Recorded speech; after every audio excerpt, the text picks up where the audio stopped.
Plaza Podcast.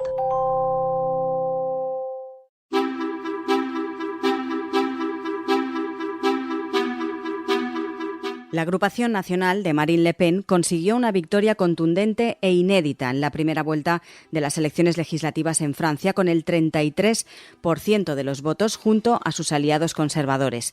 La coalición de izquierdas del Nuevo Frente Popular obtuvo casi el 28% de los sufragios y se constituye así en la segunda gran fuerza política por delante de la mayoría saliente del presidente Emmanuel Macron, que es la gran perdedora de estos comicios. Además de su impacto en Francia, la disolución de la Asamblea Nacional ha supuesto una conmoción inesperada para nuestros vecinos europeos. Ha creado una doble incertidumbre, por un lado, sobre la orientación política del próximo gobierno y sus repercusiones para el conjunto de Europa, y por otro, sobre el futuro de la política europea en Francia, el segundo país de la Unión Europea por población y economía. En las instituciones y las capitales de la Unión Europea se preguntan si Le Pen, en caso de ganar, se comportará como Meloni o como Orbán. Vamos a analizar estos resultados y sobre todo qué importancia tienen las elecciones legislativas y si gana Le Pen en la segunda vuelta, a qué escenario se enfrenta Macron. Hoy en Plaza al Día, elecciones en Francia, ¿qué impacto tendrán en el resto de Europa?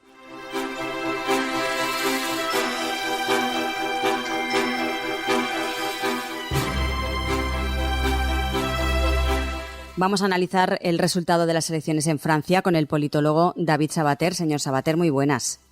Encantado de estar con vosotros.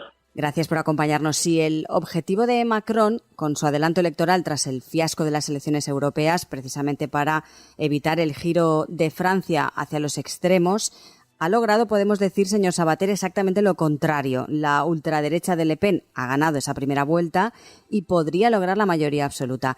¿Qué valoración hace usted de estos resultados, como decimos, de esa primera vuelta?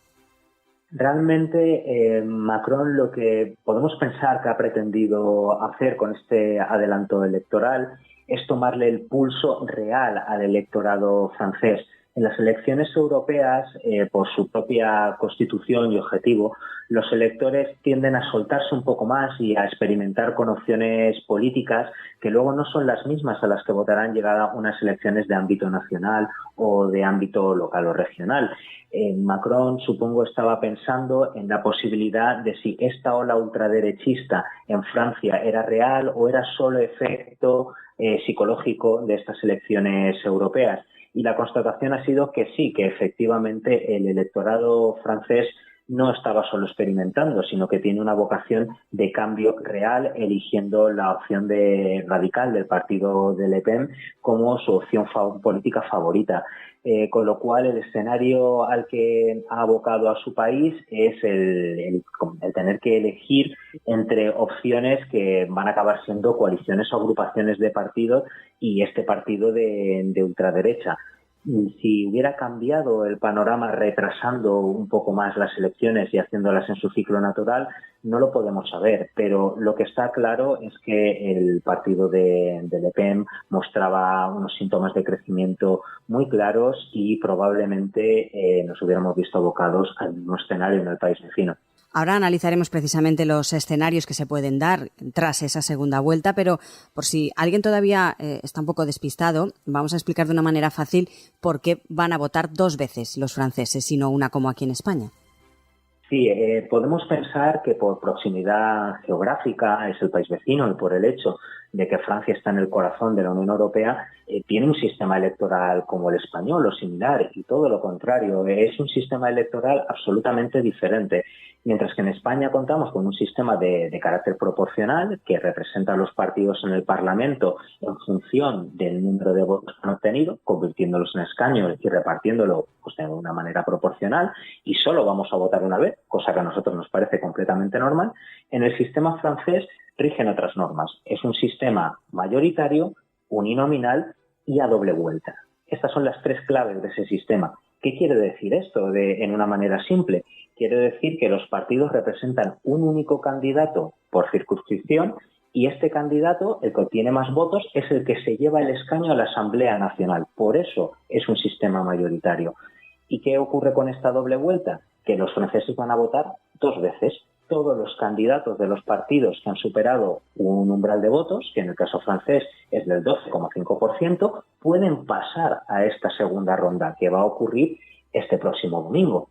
Esto que supone que hay una pluralidad muy amplia de partidos, como en España en la primera votación, pero que otros se van cayendo o se ven eliminados por no haber alcanzado este umbral mínimo de votos suficiente. Para esta segunda vuelta, ¿qué ocurre? Que solo pasan finalmente la Agrupación Nacional, que es el partido de extrema derecha dirigido por Le Pen, el Nuevo Frente Nacional, que es una coalición muy amplia de izquierdas. Es muy diferente, pero en nuestra cabeza podría ser algo así como Sumar, en el caso español, que se había abocado a que muchas fuerzas políticas, ante el adelanto electoral de Pedro Sánchez, tuvieron que ponerse de acuerdo. Pues esto es lo mismo. Exacto, ante la premura de la convocatoria electoral que ha forzado Macron, Nuevo Frente Nacional une a partidos de izquierdas, pero tan dispares como puede ser la izquierda más radical, representada por la Francia insumisa de Mélenchon, los socialistas clásicos, socialdemócratas y verdes y ecologistas. Y luego el tercer partido, que ha quedado además en tercera posición por su número de votos, sería Renacimiento, que es la nueva marca electoral de Macron.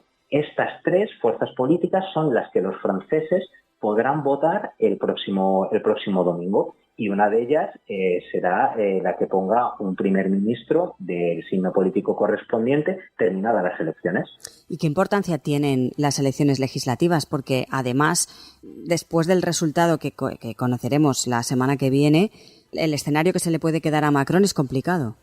Muy complicado. Otra, junto con esta doble vuelta, que es prácticamente una excepcionalidad dentro de las democracias europeas, también hay otra peculiaridad en nuestro país vecino, y es que los franceses, al igual que otros países de nuestro entorno, como puede ser Italia, no solo votan a su primer ministro, también votan al presidente del país, al jefe del Ejecutivo, que en este caso es Macron.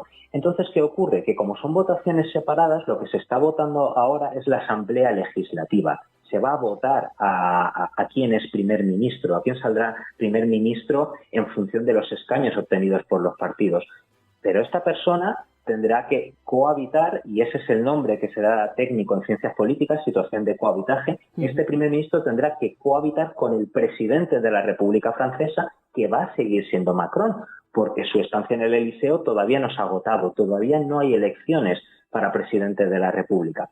Esto va a dar lugar a una situación realmente compleja, porque tenemos que tener en cuenta que sea cual sea el resultado de la segunda vuelta, el presidente Macron, que tiene un perfil de centro liberal y republicano clásico, socioliberal, se ha llegado a definir alguna vez, tendrá un primer ministro o bien de izquierdas de una amplia coalición de partidos, y en esta coalición de partidos, como hemos dicho, hay partidos realmente escorados a la izquierda del espectro político, o tendrá un primer ministro puesto por Le Pen, será un primer ministro de extrema derecha, con lo cual imaginémonos esta complicada situación en la cual el jefe de Estado, que es Macron, asumirá funciones de representación exterior y diplomacia de Francia, será el jefe del ejército, tendrá una serie de potestades políticas, pero el grueso de la política interior de Francia será regida por el primer ministro. Sin duda se espera una situación bastante compleja, no absolutamente atípica en la historia de Francia, pero por lo polarizadas que están las fuerzas, realmente yo diría que es inédita. Porque, señor Sabater, ¿podría Macron convocar unas elecciones presidenciales o no? No tiene todavía esa potestad el presidente de la República. Puede adelantar las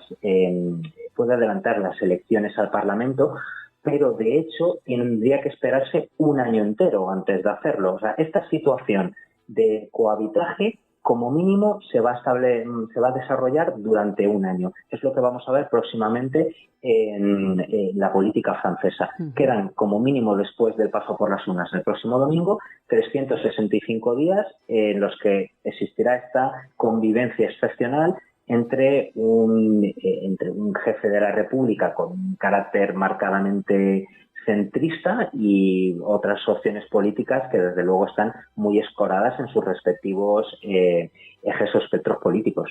Ha nombrado usted la palabra polarización. Es que los buenos resultados del partido de Le Pen en Francia son también reflejo, podemos decir, de lo que ocurre en otras partes del mundo. Recordemos que la extrema derecha gobierna en Italia, en Hungría y está en coalición en otros países como Croacia o Finlandia. En España, de momento, no ocurre esto. El partido más a la derecha, que es Vox, pues no gobierna en solitario, creo que en casi ningún sitio de España. Pero bueno, sí que es verdad que no podemos relacionar lo que ha ocurrido en Francia con lo que puede ocurrir en España. Pero sí que es verdad que esa polarización o esa normalización de los partidos de extrema derecha parece que va ganando terreno a nivel europeo, ¿no?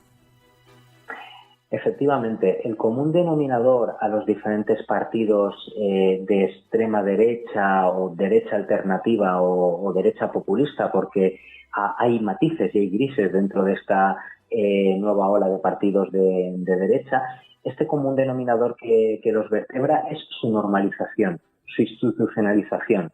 Lo que ha ocurrido es que la sensibilidad de la sociedad se ha movido, se ha desarrollado hacia este extremo y ha normalizado propuestas electorales que solo hace unos años atrás hubieran parecido absolutamente invocables, escandalosas o incluso directamente anticonstitucionales para gran parte del electorado. Cuestiones como una mayor mano dura con la inmigración, proteccionismo económico propio de otras épocas, incluso plantear el congelar o ciertos derechos, ciertos avances en derechos o plantear un retroceso en los mismos, como puede ser en los derechos de las personas LGTBI o en determinados derechos relacionados con el derecho a decidir de la mujer, son cosas que se daban por consolidadas en la democracia europea, en la mayoría de las democracias modernas, pero hoy en día están siendo puestos en cuestión. Entonces, esta posibilidad de que lo que hasta este momento se había conseguido y se había asentado pueda dar un paso atrás es la gran novedad y lo que vertebra todos estos partidos de extrema derecha a lo largo de Europa. Una vez dicho esto, hay diferencias, hay importantes matices entre Vox y entre el partido de Le Pen. Por ejemplo, el partido de Le Pen ha abrazado con mucho éxito la trampización, ¿no? Ha conseguido quitar de su programa electoral ciertas medidas que eran excesivamente escandalosas, por ejemplo, el derecho al aborto o el derecho a la libertad sexual de las personas LGTBI ya ha dejado de cuestionarse. Ciertas cuestiones de política exterior relacionadas con el antisemitismo ya no están en el programa, en el discurso de Le Pen, pero lo que sí que seguimos encontrando, por ejemplo, es esa postura muy dura contra la inmigración y un proteccionismo económico muy exacerbado. Planteamientos como que la mayoría de los restaurantes o empresas locales deban comprar a comerciantes locales frutas y verduras francesas y volver otra vez a poner producto francés en el centro. Ese tipo de barrera es mucho más propia pues de los planteamientos de Trump y el partido conservador actual, el republicano actual en Estados Unidos, que lo que encontramos, por ejemplo, en España actualmente con Vox. Es curioso, por cierto, si echamos la vista atrás, hace prácticamente casi 37 años, ya estuvo aquí en España el padre de Marine Le Pen, ya en Marine Le Pen, con Blas Piñar, precisamente el fundador del Frente Nacional francés, que era el padre, como digo, de Marine Le Pen. Ya compartieron aquí en Madrid un mitin precisamente con esas mismas reivindicaciones, pues la permisividad sexual, el aborto, la caída demográfica, en contra también de la amenaza del SIDA, etcétera. Hace poco también vimos aquí a Marine Le Pen y quien le acompañaba era Santiago Abascal. Como digo, son 37 años de diferencia casi, pero bueno, más o menos las líneas son las mismas entre comillas. Sí, efectivamente. Los postulados han cambiado poco. Como comentábamos, ha cambiado más la sensibilidad de la sociedad. Al final, el surgimiento de este tipo de partidos que siempre han estado con otras etiquetas políticas o agazapados dentro de movimientos políticos más amplios de derecha, fundamentalmente, de los que luego se han disgregado, la principal diferencia no son ellos. ha operado en la sensibilidad del votante, como decíamos. Hay una ola de descontento muy importante. La ciudadanía ha estado sometida en los últimos 10, 15 años a cambios muy rápidos, a crisis muy profundas. Solo pensemos en lo que ha sido nuestra vida en los últimos 5 años, en los que ha habido una pandemia mundial con todas las repercusiones tanto financieras como empresariales, como psicológicas que ha tenido para la ciudadanía. Estamos metidos en una guerra de manera prácticamente directa a las puertas de Europa por el conflicto entre Ucrania y Rusia. La situación económica no acaba de ser buena, quizás en términos macroeconómicos, como pasa en Francia, es buena, pero lo que ocurre luego es que en el bolsillo de los ciudadanos no se nota tanto, tanto por la inflación galopante que ha golpeado a muchos países, como por el hecho de que se han disparado costes energéticos o cestas de la compra. Entonces, ante la necesidad de dar respuesta a sus problemas en una opción que de verdad les garantice un cambio, los ciudadanos lo que están haciendo es refugiarse en nuevas opciones políticas. Han probado los partidos tradicionales, en este momento se sienten poco apoyados por ellos, sienten que no le está dando esa garantía vital que necesitan, que no está respondiendo a las necesidades de su día a día, y se han lanzado a probar otras opciones. ¿Qué recorrido puede tener esto? Bueno, la única manera de verlo es ver qué hacen estos partidos cuando llegan al poder. Y pongo los ejemplos muy rápido. Estamos viendo cómo el partido de extrema derecha de Meloni en Italia, por ejemplo, se ha domesticado bastante, siendo un partido de extrema derecha, no cabe duda, pero ha adoptado una institucionalización muy rápida y ha rebajado mucho el tono de determinados postulados, hasta el punto de que Meloni se está convirtiendo en un líder de derecha, casi tradicional, diríamos, según la teoría política, bastante pujante en el corazón de Europa. Y por otro lado, otros países, por ejemplo, en el norte de Europa, que ya han probado en elecciones de corte legislativo a darle el voto de confianza a la extrema derecha, nos hemos encontrado con que en las elecciones europeas han revertido su voto y le han vuelto a dar la mayoría a movimientos y a plataformas políticas de izquierdas otra vez, o por lo menos socialdemócratas. ¿Qué quiero decir con todo esto? Que sí es verdad que ellos, los partidos de extrema derecha, no han cambiado, los ciudadanos sí lo hemos hecho y podemos hacerlo en un futuro tras probar la opción de qué pasa si les damos la confianza. Por último, lo que está claro es que estas elecciones en Francia pues son muy trascendentales para el país, pero no solo para los franceses, también lo son para la Unión Europea. Efectivamente, es una realidad que la Unión Europea ya no es ese bastión en contra de los movimientos populistas que fue en otro momento.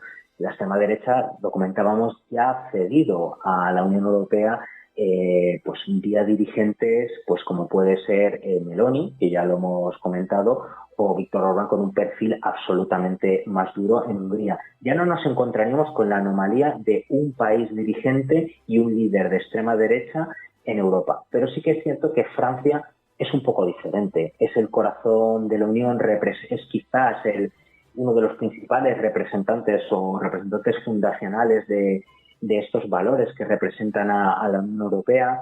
Es un país con unos postulados republicanos muy claros por tradición y por historia, y sí que es verdad que sería un golpe duro para la sociedad europea el encontrarse con un perfil de extrema derecha tan marcado en el gobierno de un país como Francia. Y además esto sin duda alteraría las dinámicas dentro de organismos de la Unión Europea como el Consejo o la Comisión. Porque aunque el representante de la política exterior en Francia siga siendo Macron, sin duda la presión que se le va a trasladar desde un posible gobierno de extrema derecha, por ejemplo, para que cambie determinadas políticas que afectan a toda la Unión Europea, y me estoy refiriendo en este caso a la migración, van a ser muy grandes. No va a ser un posible aliado cómodo la extrema derecha de Le Pen para la Unión Europea. Quizás sea un poco más amable si la opción elegida es finalmente una gran coalición entre el partido más centrista de Macron y la agrupación de partidos políticos de izquierdas que representa el Nuevo Frente Nacional. Pues veremos lo que ocurre el próximo 7 de julio. David Sabater, politólogo, muchísimas gracias. Un placer y muchísimas gracias a vosotros.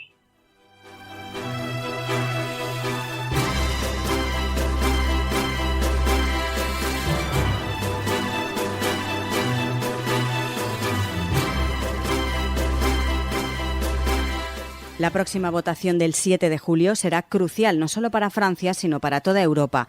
Como señala Sabater, estas elecciones son trascendentales y el futuro político de Francia influirá en la estabilidad de las políticas de la Unión Europea. La atención internacional estará, por tanto, puesta en esos resultados y en cómo Macron y el nuevo gobierno navegan esta compleja situación política. Recuerden que tienen disponibles todos los episodios de Plaza al Día, también el resto de contenidos de Plaza Podcast, en la web plazapodcast.es. Además, también lo pueden escuchar a través de todas las cabeceras del Grupo Plaza y en las diferentes plataformas de podcast. Por último, les animamos a seguir a Plaza Podcast en las principales redes sociales.